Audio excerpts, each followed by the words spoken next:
Ça, c'était une palette pleine, un cube plein de caisses de munitions. Du jamais vu.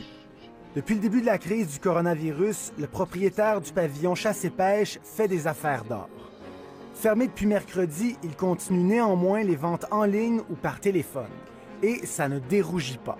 C'est vraiment ce qu'on a en magasin qu'on vend.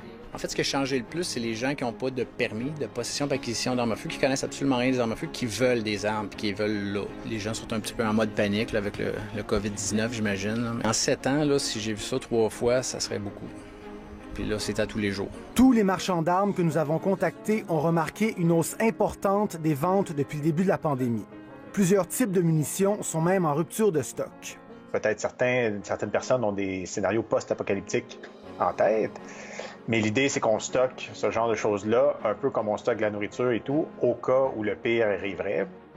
Et ça, ce sont des discours, des idées qui circulent beaucoup en ligne. I am one of the millions of Americans who is vulnerable to the deadly coronavirus.